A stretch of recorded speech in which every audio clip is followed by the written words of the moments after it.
Welcome to this episode number 24 of Your Next Trade. Today the question is QE or not QE. So we had a crazy week across asset classes, maybe not in FX, but other assets move drastically.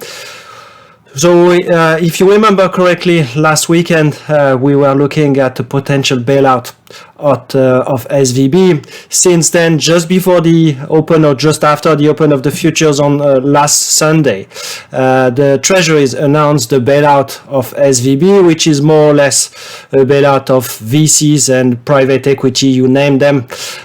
Even if people don't like it, we can understand that, some of the businesses were not VCs in California, but most of them were. That is the reality. It helps to help some people with deposits, but the overall picture is that is a bailout. So where did we end up and why did we end up doing this bailout? And now we ended up the week on Friday, that was yesterday, with on the other end of the Atlantic, the question is, is Credit Suisse gonna be having another week or so? Why the stock has been plummeting, and now the talks are maybe of UBS helping and making another bailout of Credit Suisse. So this is that has been the week, and between a lot of things that has been happening. So one of the very important points for this week is obviously the intervention of the Treasuries and the Fed with the what we call the window discount. A lot of banks, or some banks, had access to liquidity. Why? Because the banking system or the interbank system is not working as well as before. So some banks have been struggling to have access to liquidity. That has been the case for SVB, and the case for some other banks, some regional banks in the US. And now the question is, are we going to have QE? Do we have already QE? So if we look at the charts here, it is pretty clear that we had this huge QE that started just after the announcement of COVID, and then we had the quantitative tightening. And since then, I should say, as of this week, we had an increase of the balance sheet of the Fed by 300 billion. So pretty significant. But so far, this is not a real QE. This is mostly what the central banks is supposed to be doing, which is giving access to the banks, of some liquidity. There has been a stress scenario in the system, and the Fed has been doing is one of these main role, which is making sure that liquidity is going to the system. Why is it so important? Is you need the economy to carry on, and what's going to be happening is probably with the tightening of the conditions, you're going to have tightening in credits, and that could lead into a recession. So the odds of now a US recession have been on the way up drastically. I don't think so far this is a QE technically, but if you look at history, if you look at 2008, 2009, if you look at 2020, the first where those crises are starting is by obviously a liquidity crisis between banks. Some banks are struggling. Then the central banks intervene. They put a lot of liquidity in the system.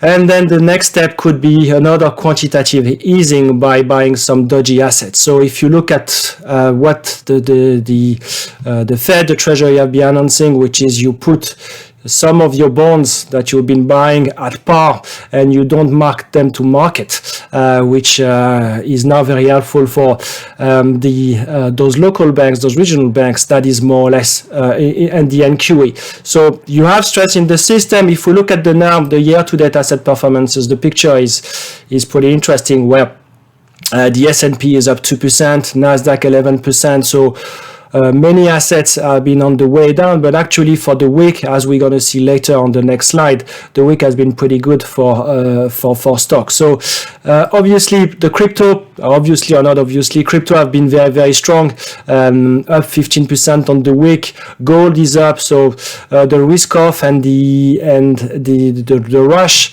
that we had in 20, where cryptos did very well in 2020, the same is happening now. WTI on the other end of the spectrum is struggling. So that is something we discussed in January when I look at the 2023 big picture, where we look at the contango at the start of January, when we look at the supply and demand, and we knew that if there was no big growth coming from China and the rest of the world, that would have been hard to justify $70, $80 for WTI. Now we are around the 65, which was the target that are underlined at the start of January. But more interestingly, look into the week-to-date asset performance. So as I said, in US, a bit of risk on, actually 1.4% for the S&P, roughly 4% for the Nasdaq. So the first indication is, so far, many market participants have seen this move from the Fed and from the Treasury as another way of putting a lot of liquidity and potentially doing QE. So the old, let's say, way of investing over the last 13, 14 years, which is the Fed put and the Fed coming into the market, has been exactly the same. On the other hand of the Atlantic, as I was saying, and I'm still short Europe now has been struggling with the same issues that we have in the US. So I've been surprised that Europe was not following. You're still going to have inflation. You're still going to have central banks that will be struggling, some of the banks. And overall, the picture was for the Europe to be down 4%. That part of the assets, meaning FX, has not been moving that much so far, so we have been moving 1%. So out of the assets, the asset classes, that has been the assets that have been moving the less. Crypto moving a lot, so big move, quite surprising. I guess the crypto space will be very happy. In the long run, the questions are still the same. What are the counterparty risks? Where do you park your money? Is it really a value? As I've been saying in the past, I never put money into it, so I don't want to go into a fight. The gold up 6.5%, so the old school crypto and the risk off has been working pretty well, now around the 1950. Other hand, WTI, so very weak over the last 5 sessions. So that tells you that the market is more and more pricing a recession coming in the US and the world. So if we look at the year-to-date industry performance, we can see here, this is the S&P, that most industries have been negative versus the positive ones. And on the right-hand side, we got many of the big winners of 2020 and the losers of 2022. We are talking technology, semiconductors. So there is an inversion in terms of performance, and some of the call is obviously risk on again, going for the companies that have higher growth, that could have some cash. To be perfectly honest, I'm not pretty sure. If you look at the long run, the first move is not necessarily the good one, and we're still gonna have the regional banks and the banks. So regional banks down 25% on the week. We looked at the technical analysis for the regional banks, and the picture is still the same. We are talking probably the low 30s. So what about the week-to-date industry performance? Gold miners, silver, big positive. So anything that is gold, and the risk off, the pure risk off, and where you park your money if this is the end of the world, has been going well. Actually, S&P, as I said, has been positive on the week, and then you get all the losers, the regional banks, the oil services, and blah blah blah. So interestingly, looking into now this tab, which is the sector performance, if you look at the year to date, the only winners, telco, consumer discretionary, and IT, and anything that is more cyclical and telling you that we might go into a recession. We are talking industrials, we are talking materials, we are talking energy and financials, were all negative on the week. So very much like you put a risk on, there was a change and going into the tech, but the overall cycle is really an increase in the hard landing coming for the US economy in the next 3 to 6 months. And the picture from the right is more or less the same. So we have been underlining for months the 10 years versus the 2 years, which was in big negative. So Whereas for this week, we had a big change and a big steepening of the 10 versus the 2, which very often, so if you look at the inversion of the yield curve, it's a very good leading indicator that the recession is coming. And when you start to see the steepening, that means really that the recession is coming soon. So 3 to 6 months, I've been talking to a lot of people, and many people were saying, you know, this is bullshit, this 10 to 2, it's very different these days. It's not different. The reality is many banks, many companies were not prepared for inflation and for rates to go high so quickly, and we are talking the short end of the curve, and get absolutely murdered. So recession is coming. We get the 3.4 roughly % on the 10 years, but that is true for many, for all the countries almost, where we get a big change in the week to date. So this is here for the bonds, and here we are talking yield. So minus 27 bips for the US, 36 bips in the UK, 40 bips in Germany. So really a big move. What about the euro dollar? We use the euro dollar, and we could be using the Fed funds. So if you look at the red, that is as of last week, and the blue, we had a big move up.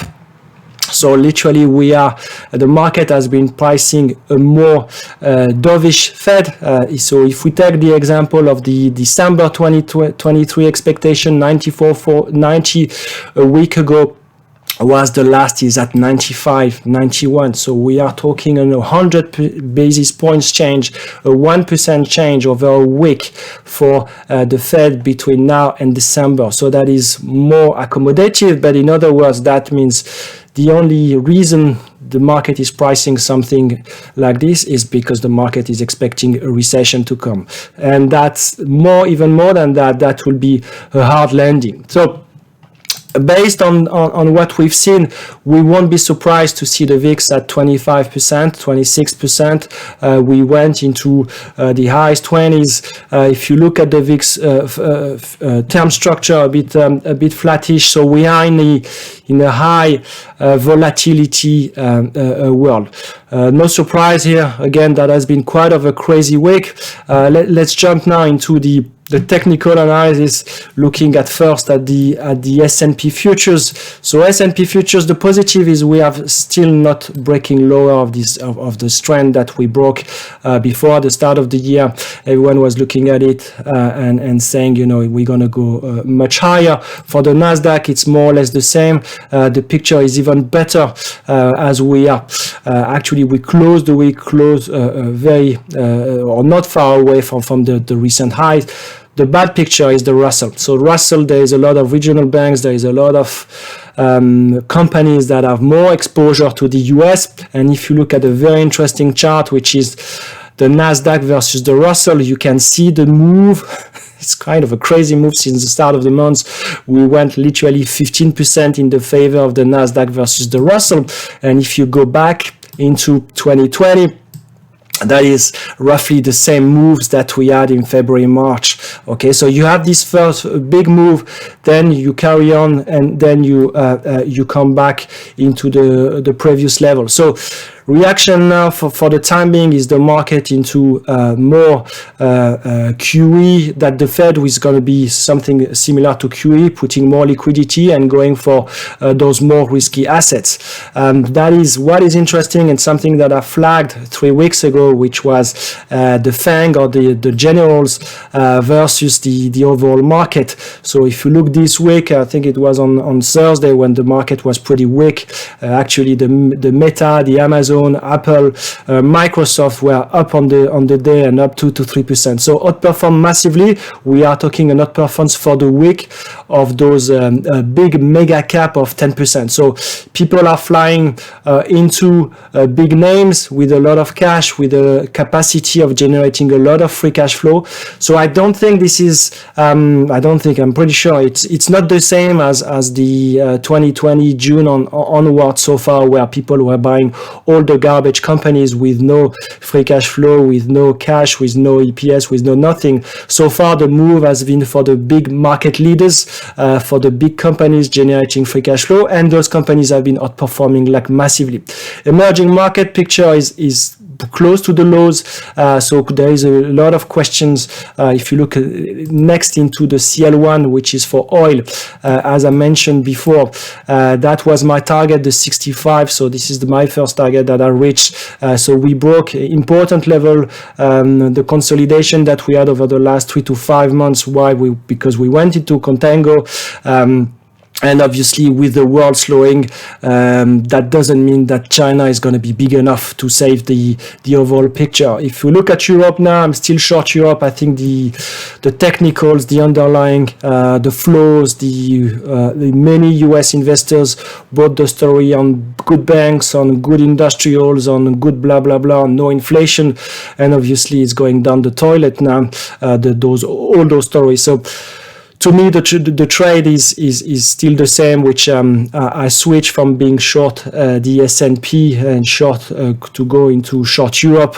Worked pretty well. So US is a bit higher since I bought back my put, and the Europe is down 4% since then. So pretty good trade so far. Copper, same picture. You know, we've been struggling. We have been making recent lows. So China, the potential recession coming for the world. Currencies actually we didn't move that much for the week, so euro dollar trending between 105 and 107, and dollar yen, that is one to watch because we have this new Bank of Japan governor, but more in the short term. On Friday we're gonna have the Japanese inflation. There was this week some headlines about 3.8% wage increases in Japan, which is completely unheard. So that is a big question for the next 6 months. We know that Japan has been very active in doing quantitative easing, both in Japan and for the rest of the world. So that will be one space to be looking.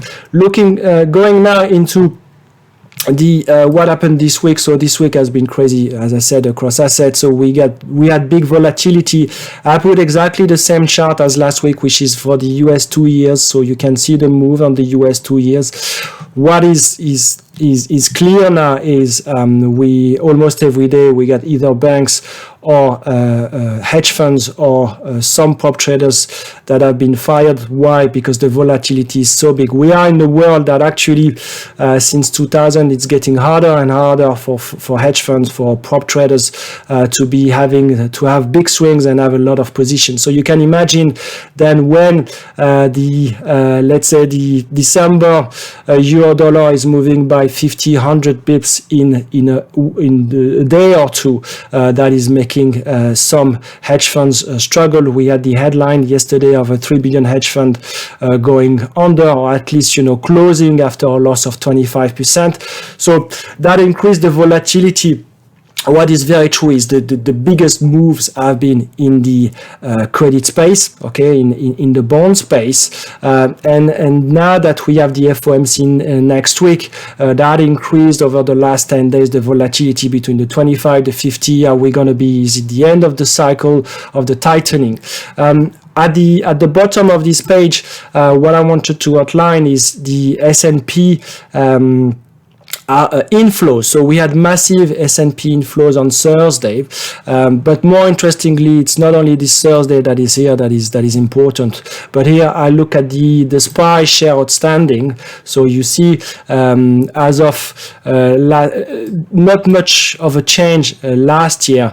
Then we had the rush into new money.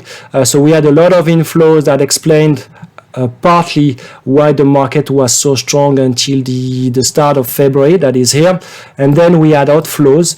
And over this week, we had a big move into risky assets. We are talking roughly 3 billion to 3.5 billion for the S&P, where again, coming back into the question when we started this video, are we going to have QE or no QE?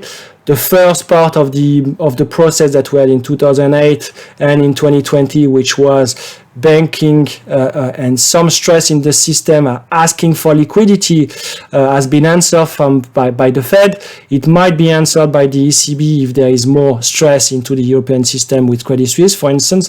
And then very often what we've seen so far is pure quantitative easing.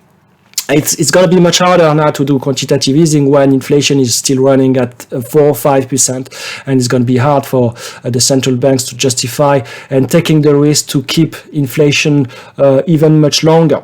So Thursday we had a bit of a rally on the S&P and on the Nasdaq. Why? Because we had the OPEX, the option expiry on Friday.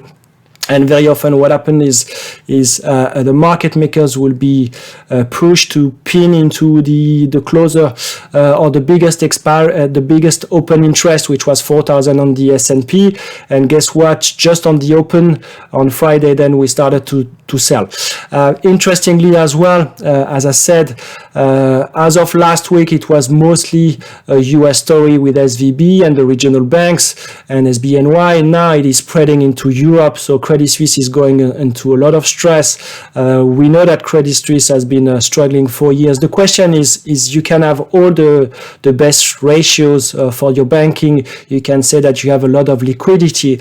It's just that similar to 2008, 2009, to a certain extent, when the words start to spread, it's very hard to stop it. So what is happening now is you start to see headlines, to read the headlines about, banks stopping or not making more business with Credit Suisse, for instance.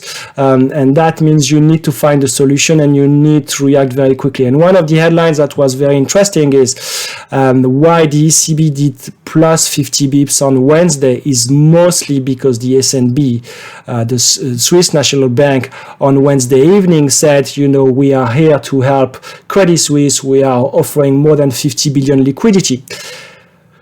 But the reality, if the SNB will not intervene on that Wednesday, probably the ECB will have not done 50 bips. So we are dependent on mostly, what are the headlines, what could be the banks doing. The banks so far not be bouncing. You can be looking at the regional banks, but you could be looking at the big banks. I'm talking JP Morgan, Wells Fargo, Bank of America, and in Europe, big bank like BNP, Santander. I know that some people push Santander recently. You can imagine the disaster.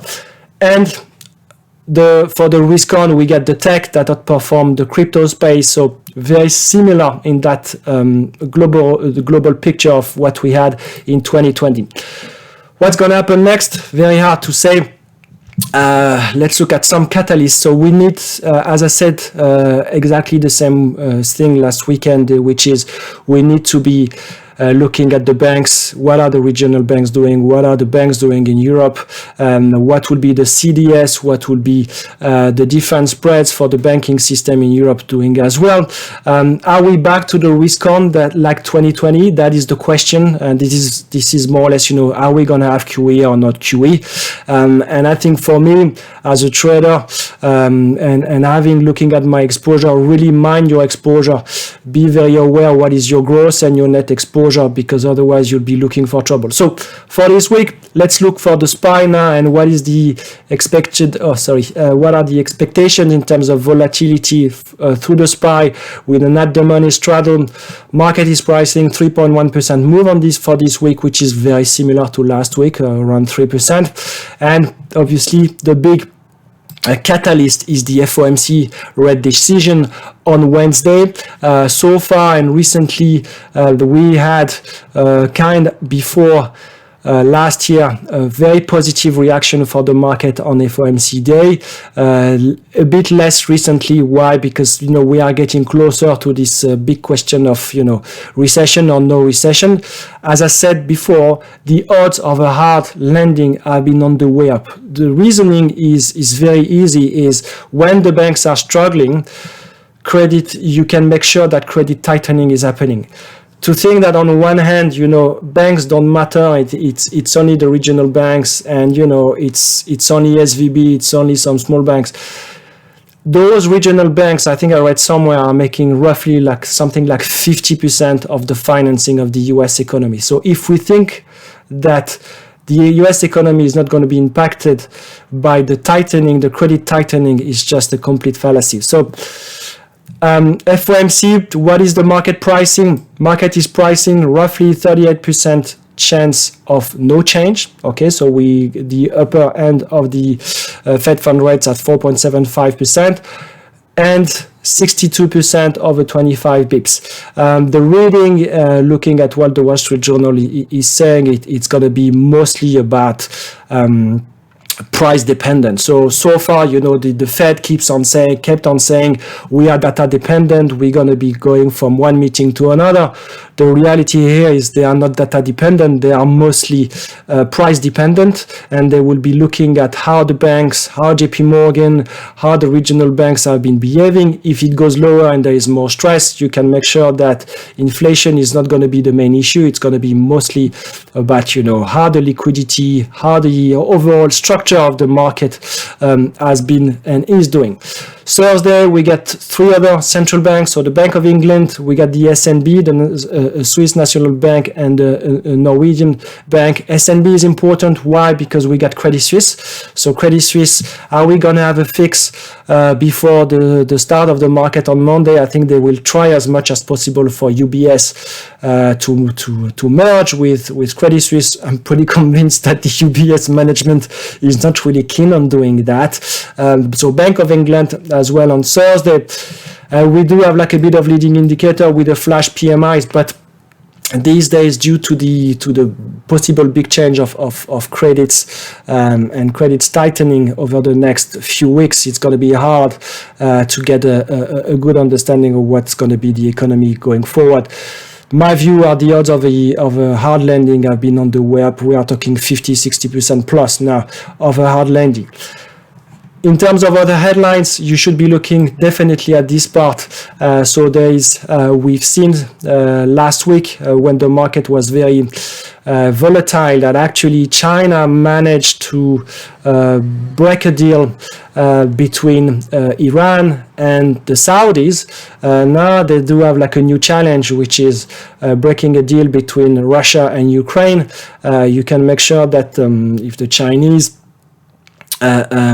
Chinese president is going to Russia, he will try as much as possible to do something. So you could see some headlines coming of a deal, of a no deal, and obviously that could be market movers. So start of the week, a lot of noise, plus a lot of banks. So look at that space, look at credit, look at how the price action of these banks is doing.